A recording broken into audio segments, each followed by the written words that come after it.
시편 107편 1절로 공독해 드리겠습니다. 여호와께 감사하라. 그는 선하시며 그 인자하심이 영원하미로다. 여호와의 속량을 받은 자들은 이같이 말할지어다. 여호와께서 대적의 손에서 그들을 속량하사 동서남북 각 지방에서부터 모으셨도다. 아멘. 왜 여호와께 감사하라고 하는가? 그는 선하시며 그 인자하심이 영원하기 때문에 그렇다. 무엇이 선하고 그 인자하심이 영원한가?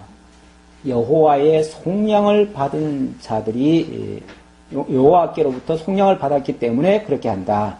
어떻게 속량받았는가? 동서남북 각 지방에서부터 모으셨도다. 대적의 손에서 저들을 건져서 동서남북 각 지방에서 모으셨다. 이스라엘 백성들이 하나님의 율법을 어기고 먼 나라로 쫓겨갔습니다. 다 패망을 당했지요. 그래서 나라도 잃고 모든 것을 다 잃었지요. 그랬는데 하나님께서 때가 되니까 그들을 아무런 전제 조건 없이 저들을 회복시키십니다. 회복시키실 때는 백성들의 희생을 요구하는 것이 아니라 당신이 친히 희생을 통해서 오히려 백성들을 구속해 내시는데 동서남북 각 지방에서 어디 흩어져 있든지 간에 성경의 표현대로 하자면은 바다 끝에 가 있을지라도 하늘 끝에 가 있을지라도 하나님께서는 다 그들을 이끌어내어서 정말 음부 속에서까지라도 다 이끌어내서 다 회복을 해주셨다. 그러니 감사하지 않을 수가 없다. 그렇게 하신 하나님이 선하신 분이 아니냐. 그분이 하나님이 약속하신 대로 이루신 그 신실하신 하나님이 아니시냐. 그 말이죠. 그러니까 찬양하자. 그분을 찬양하자. 자, 오늘 107편부터는 하나님의 약속된 메시아 언약을 성취하시는 그러한 내용이 되겠습니다. 우리 시편을 전체를 한번 보시면요. 시편 전체가 여호와의 신실성 찬양입니다. 하나님이 정말 하신 일을 통해서 하나님의 섭리를 통해서 당신의 신실하심을 보여주셨다 그 말입니다. 어떻게 보여주셨는가? 약속하신 대로 이루어주셨다. 뭘 약속하셨는가? 1, 2편에 보니까 메시아 언약 선포시가 있죠. 1, 2편에서 하나님은 의에 대해서 1편에서는 복 있는 사람은 이렇게 나오죠. 복 있는 사람이 누구죠? 본문에 가보니까 의인이라고 되어 있습니다. 의인. 결국 의에 대한 약속이다 그 말이에요. 의에 대한 약속. 물론 그 의는 메시아를 통해서 이루실 의입니다. 그러니까 하나님의 의죠. 그렇죠? 하나님의 의에 대한 약속이다. 그래서 이걸 메시아 언약시다. 그렇게 얘기를 했고요. 2편에 가보면은 세상 군왕들이 이스라엘 나라를 회파하려고 그렇게 음모를 꾸미고 대적을 합니다. 그러나 하늘에 계신 자가 웃으시며 비웃으신다. 너희들 그래봤자 소용없다. 그 얘기죠. 그러면서 내 나라는 내가 세운다. 하나님이 세우신다. 그래서 하나님이 친히 당신의 나라를 세우실 것을 약속하십니다. 그래서 시편 1, 2편에서 하나님이 언약하신 내용은 하나님의 의와 하나님의 나라였다. 그랬죠? 네. 그렇게 언약을 하시고 그 언약을 했으니까 이스라엘 백성들은 그 언약대로 이루어 달라고 간구를 합니다. 그런데 역사 속에서 이스라엘은 어떻습니까? 그들은 율법을 다 어기고 의를 잃어버려요. 뿐만 아니라 나중에는 나라까지 잃어버려요. 그렇죠? 그래서 그걸 단계별로 이스라엘 백성들이 선민 나라가 이루어지기 전에 창건 전, 그리고 창건된 상태, 그리고 창건 이후에 나라 분국이 되었을 때, 그리고 나라를 나중에 잃어버렸을 때, 그리고 그것이 다 끝난 다음에 이제 그 가운데서 하나님께서 모든 것을 다 덮으시고 이제는 회복해 주실 때, 그때를 이제 오늘 107편부터 소개되는 거예요. 그래서 이 107편의 내용을 우리 성경에는 뭐라고 되어 있냐면은 제5권이다 이렇게 나옵니다. 제5권. 그렇죠? 여러분 성경에도 그렇게 나와 있죠? 제5권이다. 그래서 제1권부터 시작해서 그 단계별로 이렇게 나온 겁니다. 그걸 제가 지금 간략하게 설명드렸고 제5권은 시편의 어찌면은 마지막 권입니다. 시편이 워낙 길기 때문에 이걸 5권으로 나눠가지고 시대별로 나눠놓은 거예요. 쉽게 말하면 나눠가지고 이건 마지막 제5권은 회복의 때에 하나님을 찬송하는 그러한 내용으로 구성되어 있습니다. 그래서 회복을 하시는데 어떻게 회복하시는가? 단순히 백성들 데려오고 백성들 나라 세우고 이게 회복이 아니라 메시아를 통해서 이루시고자 하는 그 언약을 이루어 가신다. 그래서 물론 역사 속에서 기록된 내용이다 보니까 역사를 배제할 수는 없지만 그 역사는 결국 메시아를 통해서 이루실 것에 대한 예언의 말씀이 되는 거예요.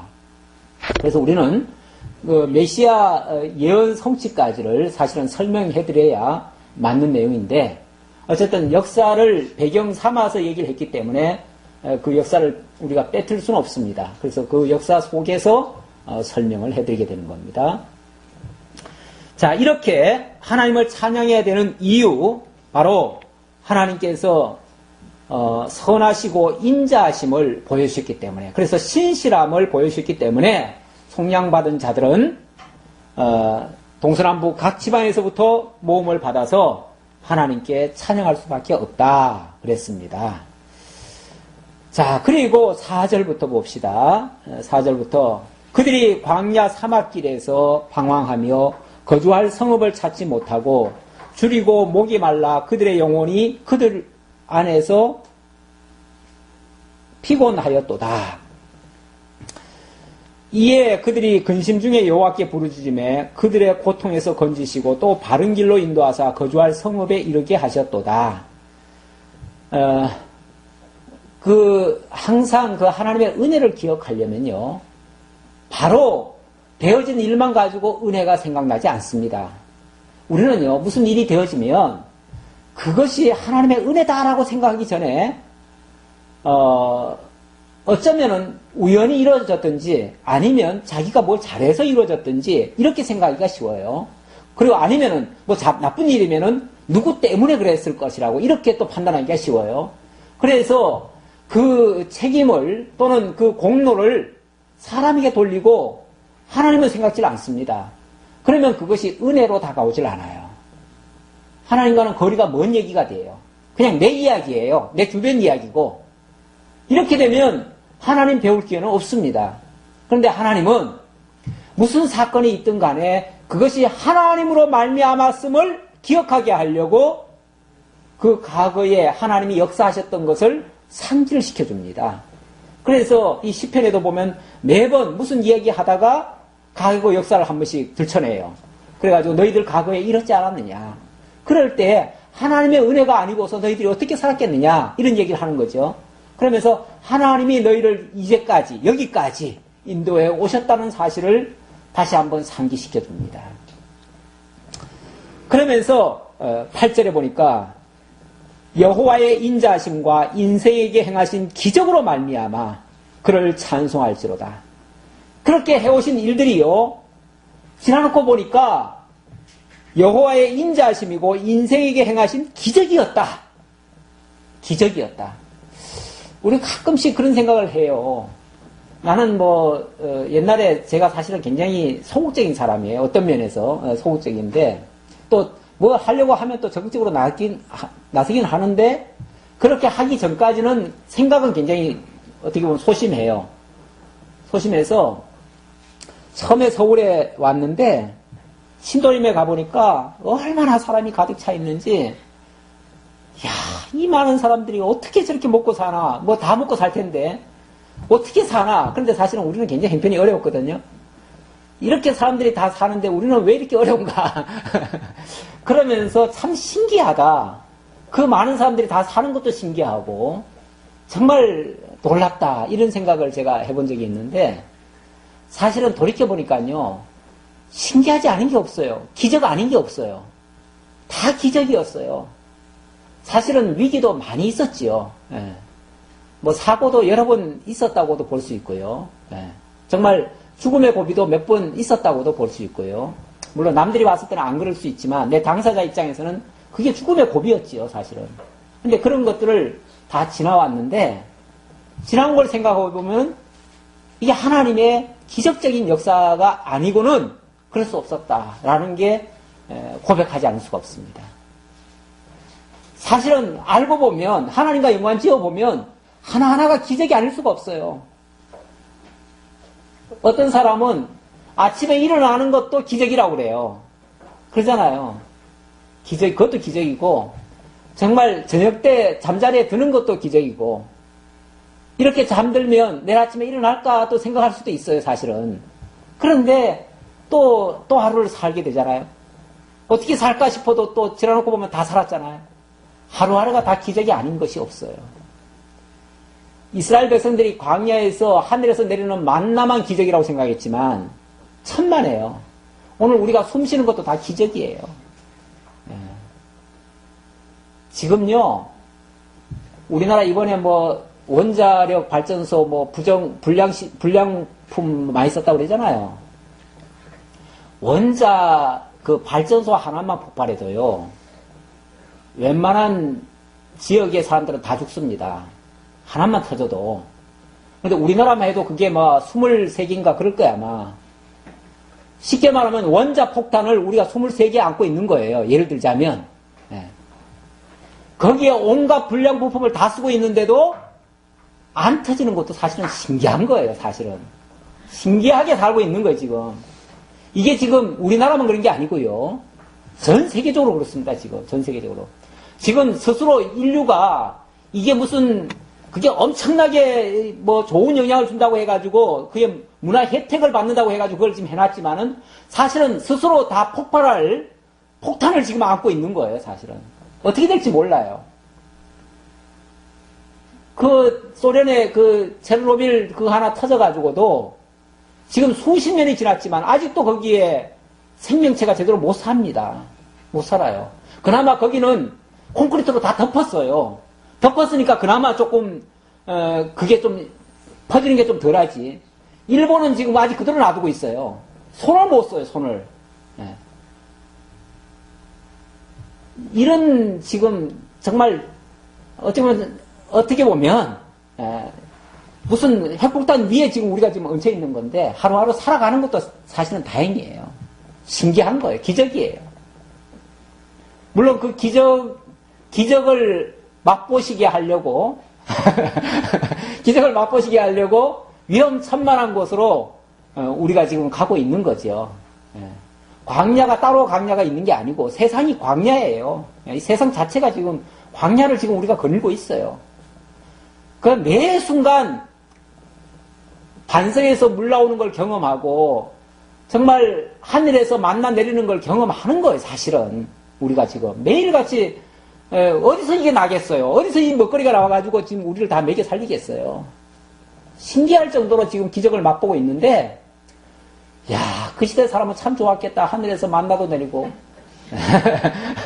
근데 그 시대 사람들한테 물어봐요. 우리는 그 광야에서 얼마나 고생했는데, 그래가지고 맨날 원망했는데, 광야 사람들은 맨날 원망하고 살았어요. 네.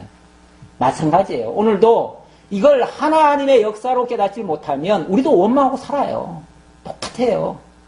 그러니까 이 시대에 하늘 만나와 사실은 오늘 우리가 지금 오전에도 말씀 제가 1시간 이상 했지만 이렇게 말씀을 풍성하게 먹을 때도 사실은 역사적으로 그렇게 흔치 않았습니다. 그렇죠? 성경 우리에게 온 지도 불과 100년도 안 됐고요. 100년밖에 안 됐고요. 이렇게 풍성하게 말씀을 우리가 대할 수 있는 것도 그렇게 오래되지 않았어요. 이것도 지금 진짜 하늘 양식이잖아요. 이 하늘 양식을 지금 우리가 지금 계속 맛보고 있는데 그걸 우리가 지금 그렇게 감사로 안 느끼잖아요. 예. 그러니까 우리가 얼마만큼 그 현실을 하나님과 연결해서 이해를 하느냐. 거기에 정말 행복과 불행은 달려 있어요. 그걸 해석하지 못하면 우리는 행복 속에 살면서도 불행으로 느끼고 살아요.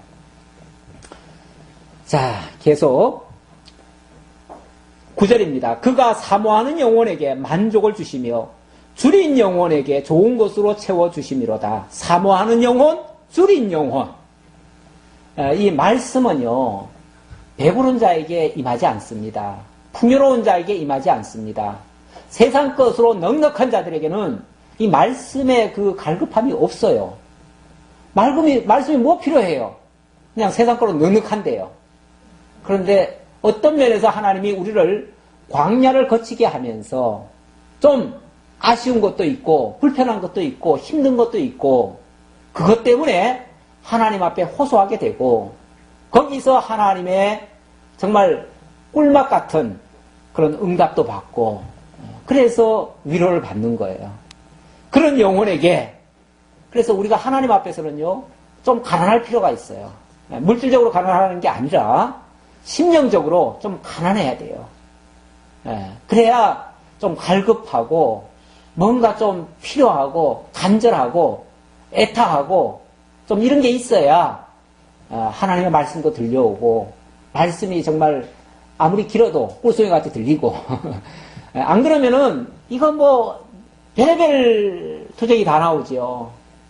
왜 환경은 이러냐, 왜 시간은 기냐, 왜 뭐 이런 불편함이 있냐, 뭐 이런 거 가지고 자꾸 얘기하는 거죠. 그러나 정말 갈급하면요 뭐든지 다 좋아요. 싫은 게 하나도 없어요. 자, 그런데 하나님께서요 그 갈급한 것을 얻고 영혼에게 만족을 주시려고 사실은 하나님이 낮추십니다. 낮추셔요. 10절에 보니까 사람이 흑암과 사망의 그늘에 앉으며 공고와 쇠사슬에 매임은 하나님의 말씀을 거역하며 지존자의 뜻을 멸시함이라. 현상적으로 말하면 이스라엘 백성들이 왜 공고하게 되죠? 왜 힘들게 되죠? 하나님 말씀 멀리해서 그래요. 그러니까 결국은 낮아졌어요. 낮아졌는데 그게 저주가 아니라 사실은 그것이 하나님을 만날 새로운 기회예요. 하나님 앞에 어떻게 보면 갈급한 심령으로 만드신 거예요. 막 애타는 심령으로 만드신 거예요. 막 울부짖는 심령이 되게 하신 거예요. 그러니까 하나님 앞에 호소하잖아요. 그럴 때. 그때가 바로 하나님 만날 때예요. 그러면 하나님께서 못 이기는 척하고 뭐 하세요? 사사를 보내주시죠. 그래가지고 다시금 하나님과의 관계를 회복할 수 있는 길을 열어주시죠. 그러니 낮아지는 거 이게 슬퍼할 일이 아니에요. 우리가 세상을 사노라면은 정말 참 원치 않는 어려움에 부딪혀요. 그리고 정말 갖고 싶지 않은 일들을 당하게 돼요. 그래서 형편없이 사람들에게 손가락질 당하고 낮아지고 무시당하고 멸시받고 이런 경우가 생겨요. 생기는데 그게 결코 나쁜 것만이 아니다. 오히려 하나님을 만날 수 있는 그러한 일이다. 그게 바로 여기서는 흑암과 사망의 그늘에 앉으며 공고와 쇠사슬에 매이는 상태를 얘기하는 거예요. 얼마나 정말 어찌할 수 없는 상황이겠어요. 쇠사슬에 매였으니까. 어쩔 수 없이 끌려가는 그런 신세 아니에요? 더군다나 흑암과 사망의 그늘에 앉았다. 사망 권세에 완전히 눌리는 상태죠. 오늘 오전에도 하나님께서 당신의 은혜를 깨닫게 하기 위해서 우리를 모두 다 죄 아래 가두셨다 그러셨는데 사실 첫사람 아담이 에덴 동산에서 그 좋은 조건에서 결국 내려앉고 하나님께로부터 쫓겨남을 당하고 모든 인류가 다 죄 아래 빠진 것도 물론 그 순간은 불행한 일이지만 결과적으로 보면 하나님의 은혜를 맛보고 예수 그리스도를 만나서 영원한 생명, 참 생명을 얻게 하기 위한 하나님의 고도의 섭리였어요. 고도의 섭리. 그러니 알고 보면 감사하지 않을 수가 없어요. 그러므로 그가 고통을 주어 그들의 마음을 겸손하게 하셨으니 고통을 주어서 겸손하게 하셨다. 결국 하나님 앞에 낮아진 마음 되게 해서 엎드러지게 하고 결국 하나님을 찾게 만들었다는 거죠. 그들이 엎드러져도 돕는 자가 없었도다. 이 세상에는요 아무런 도움을 얻을 수가 없어요. 사실은 세상에 도움을 얻는 것이 오히려 하나님과는 더 거리가 있을 수가 있어요. 그래서 어찌 보면 세상에서 멸시받고 천대받고 버림받는 것이 오히려 하나님께는 복일 수도 있어요. 네. 이에 그들이 그 환난 중에 여호와께 부르짖음에 그들의 고통에서 구원하시되 흑암과 사망의 그늘에서 인도하여 내시고 그들의 얼거맨줄을 끊으셨도다. 하나님이 그런 상황에 처하게 해놓고는 오히려 울부짖게 한 다음에 애통하게 한 다음에 당신이 또 구원자를 보내서 그들을 구원해내시는 역사. 그래서 하나님의 은혜의 영광을 찬양하게 만드는 역사. 이것이 하나님이 하시는 방법 중에 하나입니다. 그러니 당연히 그 결과는 어떻게 나오겠어요? 15절 여호와의 인자심과 인생에게 행하신 기적으로 말미암아 그를 찬송할지어다. 그러니까 찬송이 나오는 거예요. 찬송이 거저 나오는 게 아니에요. 잘해주니까 찬송하지 아니에요. 처음부터 잘해주면 잘해주는 줄도 몰라요. 처음부터 너무 그냥 잘 나가면 자기 잘나서 잘 나가는 줄 알아요. 그래서 하나님은 조금 어렵게 하시고 하나님 앞에 울부짖게 만들어 놓으시고 그 다음에 그들의 그 고통, 간구함을 들어주셔요. 그랬을 때 하나님이 해주셨다는 것을 깨닫게 됩니다. 하나님 이렇게 기도하니 이루어주셨군요. 하나님이 해주셨군요. 그러니까 기도는요, 기도를 해야 꼭 해주는 게 아니라 기도를 해야만 하나님이 하신 줄을 알아요. 예. 그러니까 기도를 우리 보고 하게 하신 이유는요, 하나님이 하셨다는 것을, 하나님이 해주신다는 것을 알게 하는 거예요. 그러니까 내가 하나님께 의지를 하면서 기도하니까 결국 하나님께 맡기는 거 아니에요? 그리고 하나님이 해주신다는 것을 믿는 거 아니에요? 결국은 그 일이 이루어졌을 때 하나님이 해주셨다는 걸 알게 되는 거 아니에요? 그러니까 기도를 하게 하시는 이유는 하나님으로 말미암아 되어진다는 것을 우리로 하여금 고백하게 하는 거예요. 예.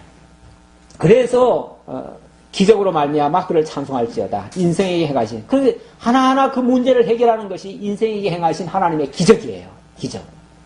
그 기적이 오늘도 우리 삶 속에서 계속 일어나고 있어요. 일어나는데 우리는 자꾸 그 결부를 안 시켜서 문제죠. 그런데 정말 내 힘으로 안 된다고 했을 때에 되어지면 하나님의 기적인지를 그때서는 알아요. 근데 내 힘으로 힘써가지고 돼버리면은 하나님이 해주신 줄 몰라요. 그러니까 하나님께 영광 안 돌리죠. 아, 내가 오늘 참 잘했어. 내가 판단은 정말 정확히 했어. 이렇게 나오죠.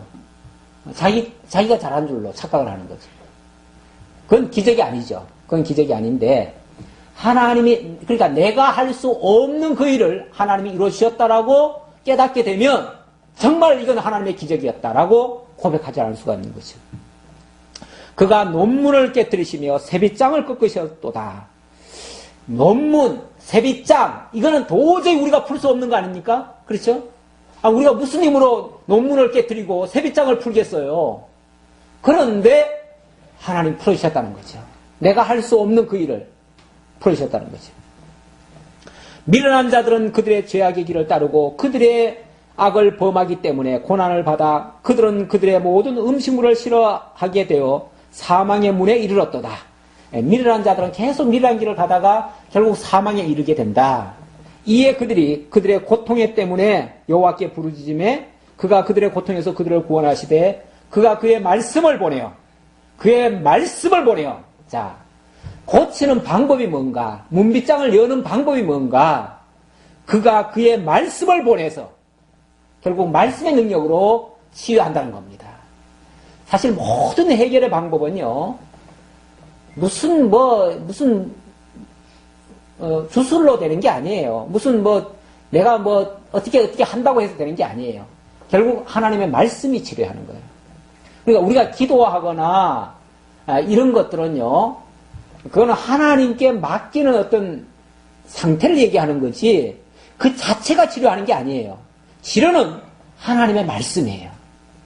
그러니까 우리가 무슨 일이 되어졌을 때 이게 그냥 단순한 내가 기도를 열심히 했기 때문에 하나님이 들어주셨다 이렇게 말하면 주도권이 어디 있어요? 내가 기도했기 때문에가 돼버리잖아요. 그렇죠? 그러면 그 공이 내가 되는 거죠. 내가 기도했기 때문에 하나님이 이루어주셨다라고 해버리면 하나님은 내 기도 들으시고 들어주시는, 다시 말하면 그 기도에 응답하시는 자지, 하나님이 주도적으로 역사를 하시는 분이 아니잖아요. 내 기도에 반응하시는 분이지. 그렇잖아요. 그러니까 그렇게 해석을 해버리면 문제가 있는 거죠. 그러니까 기도의 응답이라기보다는 기도는 하나님께 맡기는 거고, 그러면 하나님이 역사는 말씀으로 당신이 하시는 거예요. 그래야 하나님이 주도권을 쥐고 하시는, 역사를 하시는 거죠. 오해하지 마세요. 기도하지 말라는 얘기가 아니에요. 기도는 열심히 하셔야 됩니다. 그러나 하나님의 말씀으로 이루어졌음을 믿으셔야 돼요. 그래야지 내가 기도했기 때문에 이루어졌다고 생각하면 그게 내 공로로 자꾸 돌려요. 사람들이 자꾸만 어떻게 쓰든지 그냥 하나님이 하신 일을 축소시키고 내가 한 일을 부각시키려고 자꾸만 내가 한 일을 강조를 하는데, 그거는 하나님의 영광을 가로채는 행위가 됩니다. 몇 절입니까?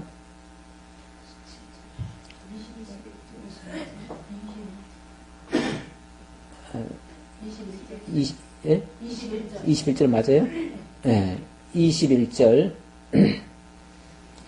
20절 마저 읽고요. 그가 그의 말씀을 보내어 그들을 고치시고 위험한 지경에서 건지시는 도다.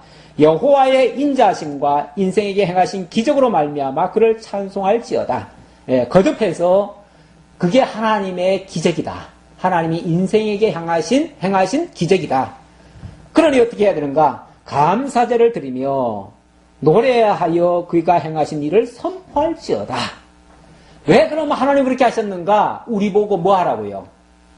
물론 그 당사자, 깨닫는 자는 감사를 해야죠. 먼저 하나님께 영광을 돌리라는 얘기예요. 영광을 돌리고, 그리고 그렇게 하신 하나님의 역사를 뭐 하라고? 선포하라고.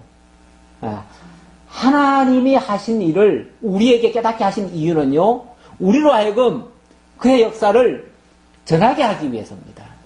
그러니까 원래 그 계시가 목적이라고 그랬잖아요. 오전에도. 그러니까 하나님이 당신이 하신 것을, 당신이 어떤 분이신가, 당신의 어떤 능력은 어떠하신가, 당신의 능력은 어떻고 영광은 어떤가, 이걸 우리로 하여금 전파하게 하려고 그걸 우리에게 깨닫게 하시는 거예요. 그래서 그가 행하신 일을 선포할지어다. 배들을 바다에 띄우며 큰 물에서 일을 하는 자는 여호와께서 행하신 일들과 그의 기이한 일들을 깊은 바다에서 보나니, 여호와께서 명령하신 즉 광풍이 일어나 바다 물결을 일으키는도다. 큰 물에서, 바다에서 배 띄워놓고 거기서 영업하는 사람들, 그걸로 돈벌이 하는 사람들, 이런 사람들은요, 위험이 따르는 일만큼 하나님의 영광을 많이 볼 수가 없어요. 그렇죠? 그러니까 하나님의 영광을 많이 보려면, 하나님의 역사를 많이 보려면 사실은 위험한 일에 있어야 더 많이 보게 됩니다. 너무 이 안전 위주로만 가다 보면요, 하나님의 역사를 별로 그렇게 경험을 못해요. 그냥 편하게 살자, 그냥 행복하게 살자, 그저 문제 없이 그냥 안전 위주로만 나가면은요, 하나님의 역사를 볼 것도 별로 없어요. 그런데 이 바다에 사는 사람들, 이런 사람들은 얼마나 위험한 일을 많이 당하는지 몰라요. 이 바다라는 게 사실은 요즘은 그나마 일기예보 같은 것이 있어서 좀 낫지만, 옛날에는요, 한 치 앞도 못 내다봤어요. 그래서 금방 잔잔해가지고 출항을 했는데, 얼마 안 가서 풍랑을 만나가지고 오도 가도 못하고 그냥 가라앉고, 이런 경우가 엄청 많지요. 그러다 보니까 그럴 때마다 정말 하나님의 도우심을 절실하게 느끼죠. 또 간구도 많이 하고요. 그래서 한 예로 그렇게 하는 거예요. 여호와께서 행하신 일들과 그의 기이한 일들을 깊은 바다에서 많이 본대요. 깊은 바다에서. 많이 보는데, 여호와께서 명령하신 즉 광풍이 일어나 바다 물결을 일으키는도다. 그들이 하늘로 솟구쳤다가 깊은 곳으로 내려가나니 그 위험 때문에 그들의 영혼이 녹는도다. 정말 영혼이 녹을 것 같은 그런 위험천만한 일을 많이 당하지요.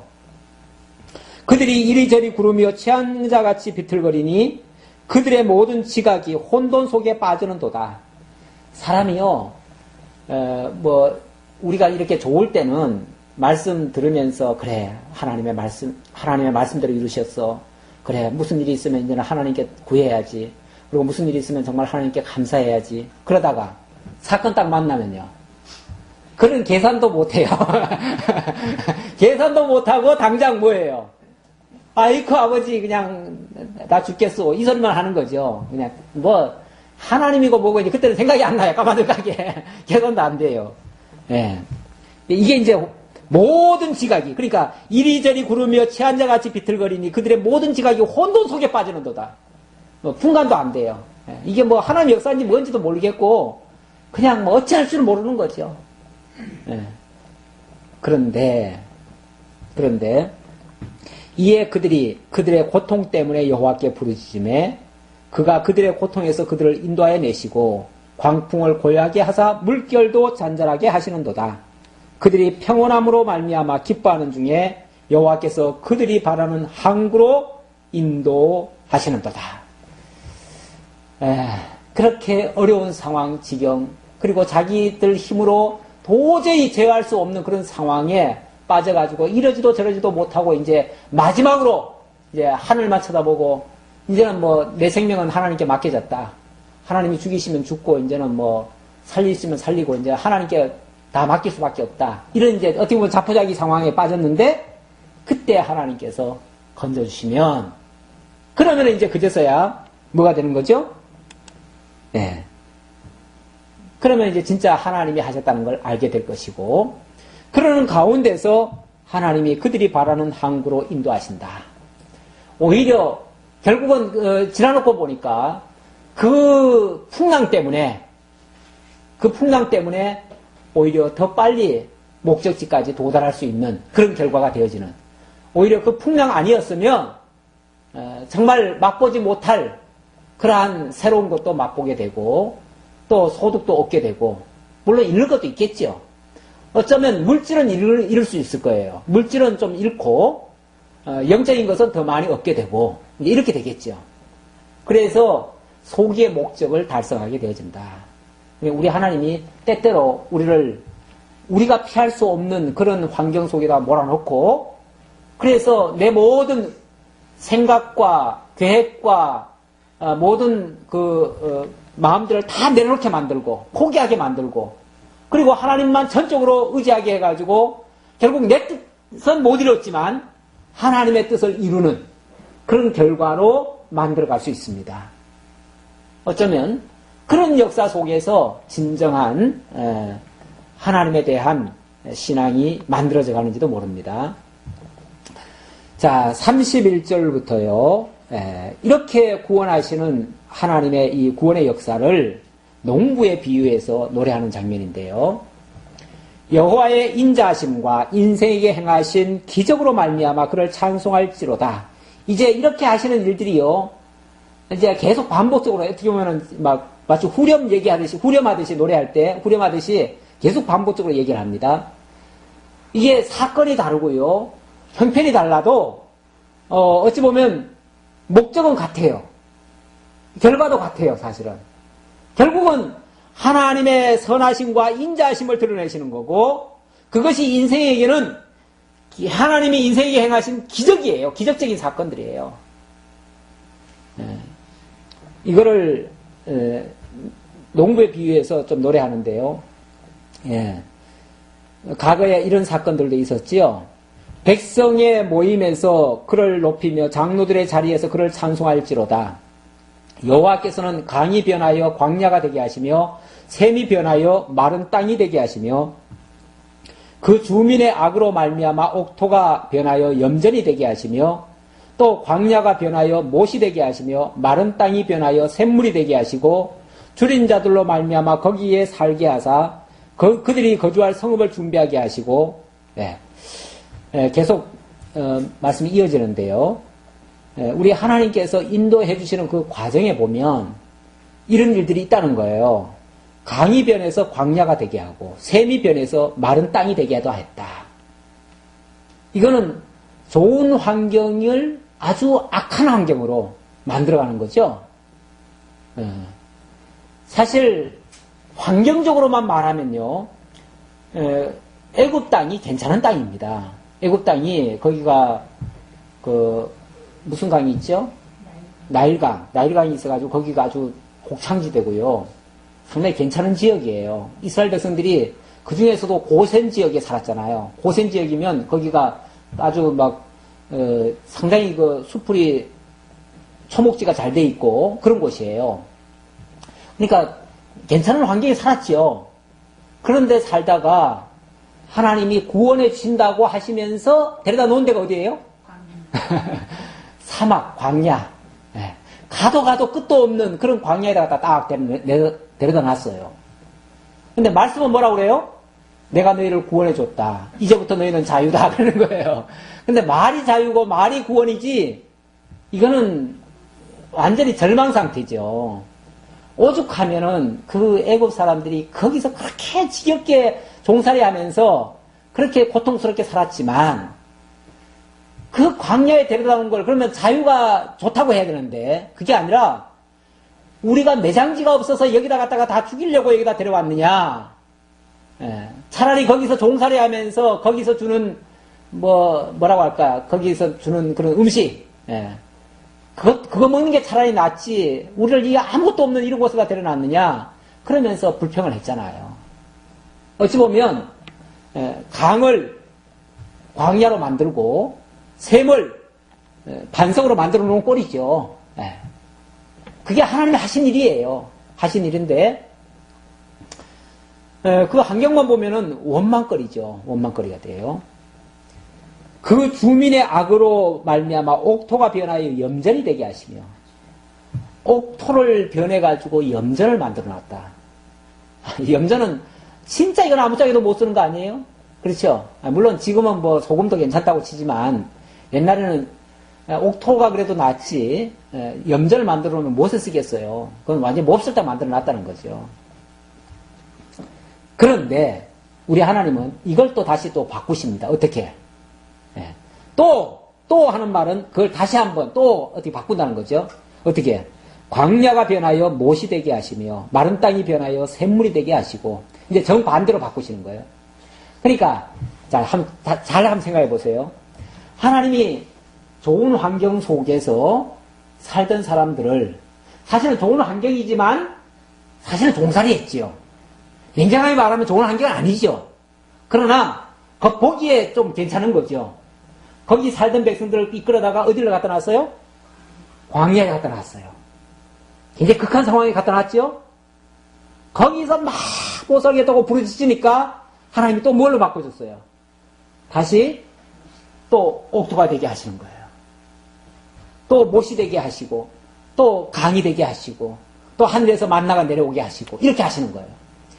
그러니까 왜 이렇게 하시는가? 이게 지금 하나님이 하신 일이잖아요. 왜 나쁜 환경에 몰아넣었다가 다시금 울부짖을 때에 좋은 환경으로 막 바꿔주시는가? 원래는 똑같아요. 하나님이 백성들을 죄 아래 가두셨다가 은혜를 베푸는 것과 같은 이치예요. 그래야 정말 세상 다른 거 의지하지 않고 하나님만을 의지하며 또 하나님의 은혜로 깨닫게 하기 위해서 그렇게 한다. 자, 그렇게 하시고요. 자, 그 다음 36절, 줄인 자들로 말미암아 거기에 살게 하사 그들이 거주할 성읍을 준비하게 하시고 밭에 파종하며 포도원을 재배하여 풍성한 소출을 거두게 하시며 또 복을 주사 그들이 크게 번성하게 하시고 그의 가축이 감소하지 아니하게 하실지라도 다시 압박과 재난과 우환을 통하여 그들의 수를 줄이시며 낮추시는도다. 이스라엘 역사가 어떻게 보면 이게 반복이에요. 그러니까 하나님은 이스라엘 백성들을 구원해 주셨다. 그러니까 이제부터는 고생 끝, 행복 시작. 이제부터는 상창대로를 이제 걸을 것이다. 이렇게 생각하면 착각이에요. 왜? 이제부터는 행복 시작일 줄 알았는데 다시금 또 어려움이 와요. 또 그러니까 예를 들어서 가나안 땅에 들어갔어요. 이스라엘 백성들이 가나안 땅에 들어갔어요. 들어가면 이제부터는 이제 젖과 꿀이 흐르는 땅이니까 여기는 이제 마음껏 우리가 자유롭게 하나님 섬기면서 이제 행복하게 살 것이다 라고 했는데 어떻게 됐어요? 얼마 안 가서 또 옆구리에 가시처럼 대적들이 또 쑤셔대고 또 이스라엘 백성들도 그들과 또 통혼하고 뭐하고 하면서 또 범죄에 빠져 들어가고 그러다 보니까 하나님의 또 진노가 쏟아지고 그러다 보니까 나라가 만들어졌다가 또 쪼개지고, 그리고 결국은 또 먼 나라 쫓겨가고, 이 불상사가 계속 일어나잖아요. 그러니까 오늘 오전에 이방인들에게 하나님이 너희를 믿음으로 이렇게 세워줬다고 해가지고 너희들 자고하지 말아라. 자고하지 말아라. 자고하는 순간, 원 가지고 잘라버렸는데 너희들은 왜 못 자르겠냐. 하나님 자르신다. 이렇게 경고하셨는데, 우리가 자고하는 순간은 정말 그건 위험한 상황이에요. 신앙은 어떻게 보면 현재 진행형입니다. 그 말은 지금 현재 열심히 하는 거고 그게 하나님 앞에까지 가는 날까지 계속 가는 거지, 지금까지 열심히 했으니까 이제부터는 쉬어도 된다, 이게 아니에요. 아멘. 현재 진행형이에요. 계속 가야 돼요. 계속 가야 돼요. 깨어있으라고 그래요. 그래서 하나님은 깨어있으라고 그러지, 이제는 수고했다, 이제 그만 편히 쉬고 자라, 이게 아니에요. 계속 깨어있으라는 거예요. 계속 끊임없이. 그러니까 내가 섰다고 하면 오히려 넘어질까 조심하라, 이렇게까지 얘기하잖아요. 그게 이제 결국은 자고 하다가 자칫하면 방종에 빠진다는 거죠. 사실 이스라엘 백성도 어떻게 보면은 자고 하다가 넘어지는 꼴이에요. 그들은 왜? 우리들은 선민이고 우리는 다 하나님의 백성이고 하나님의 자녀인데 뭐 구원은 따르는 당상이죠. 그들은 다 그렇게 생각했어요. 근데 알고 보니까 예수 그리스도를 안 믿고는 소용이 없어요. 말짱 헛거였어요. 거짓 것을 믿고 있는 거예요. 거짓 것을. 물론 그렇다고 지금 예수 믿는 사람들이 뭐 구원 이룰 수 있다 이 얘기를 하는 건 아니에요. 바로 깨달았으면 그건 아니죠. 그러나 거기에 안주하다가는 엉뚱한 속임수에 빠질 수가 있다는 거죠. 우리가. 자, 계속해서 40절입니다. 여호와께서 고관들에게는 능력을 쏟아 부으시고 길없는 황야에서 유리하게 하시나 궁핍한 자는 그의 고통으로부터 건져주시고 그의 가족을 양떼같이 지켜주시나니, 이 고관들과 궁핍한 자, 이걸 지금 대조적으로 얘기를 하는데, 어찌 보면 세상적으로 부유한 자와 공고한 자를 얘기하는 겁니다. 공고한 자는 항상 하나님 앞에 부르짖는 사람이고, 부유한 자는, 힘 있는 자들은 하나님 앞에 부르짖을 게 뭐 있어요. 이미 다 획득한 사람들인데. 그러니까 하나님 찾지도 않아요. 하나님 찾지도 않으면은 그들은 결국 하나님께서 유리하게 하시고, 궁핍한 자는 고통에서 건져주신다. 정직한 자는 보고 기뻐하며 모든 사악한 자는 자기 입을 봉하리로다. 정직한 자는 기뻐하고 사악한 자는 입을 봉한다. 자기들의 그 꾀에 다 넘어가서 나중에는 할 말이 없게 된다, 그런 식이죠. 지혜 있는 자들은 이러한 일들을 지켜보고, 지혜 있는 자들은 이러한 일들을 지켜보고, 정말 지혜가 있다면 이런 일들 속에서 하나님의 인도하심을 깨닫고 하나님과 연관해서 이해하고 하나님이 하셨다는 것을 깨닫고 이렇게 하는 자가 진짜 지혜로운 자들입니다. 그러니까 우리가 이 세상을 지금 살고 있으면서도요, 모든 것을 사실은 하나님과 관련 지어서 이해를 해야 돼요. 하나님의 역사가 쉴 새 없이 우리와 함께하고 있다는 사실을 기억하셔야 돼요. 그러면은 우리가 하나님의 역사를 지켜보는 거예요. 그리고는 여호와의 인자하심을 깨닫고 찬양하게 되어질 것입니다. 이것이 오늘 우리가 살아가면서 해야 될 마땅한 신앙이라고 보여집니다. 그렇지 않으면은 우리가 뭐 과거에 내가 가진 그 신앙 가지고 내가 과거에 어떻게 살았는데 어떻게 했는데 뭘 얻었는데 이거 가지고 자랑하다가 마지막은 부끄러움을 당할 수도 있는 그런 결과가 될 수도 있습니다. 그러니까 항상 우리가 깨어서 늘 하나님의 역사를 맛보고 그리고 하나님의 은혜의 영광 찬양하면서 이렇게 살아가는 우리 모두가 되어졌으면 좋겠습니다. 기도하겠습니다. 하나님 감사합니다. 우리를 사랑하시되 당신의 독생자를 죽기까지 희생시켜가면서 사랑해 주셨습니다. 그리고 이제는 우리로 하여금 그 사랑을 실천하며 살게 하시려고 때로는 어려운 환경도 주시고 또 공고한 환경도 주시고 또 하나님 앞에 울부짖게도 하시고 그리고 하나님의 역사를 맛보아 또 하나님을 찬양하기도 하십니다. 이러한 섭리 속에서 우리 삶 속에서 하나님의 역사를 체험하고 경험하고 그리고 하나님 앞에 늘 감사하는 마음으로 하나님과 동행할 수 있는 저희 모두가 되게 하옵소서. 예수님의 이름으로 기도하옵나이다. 아멘.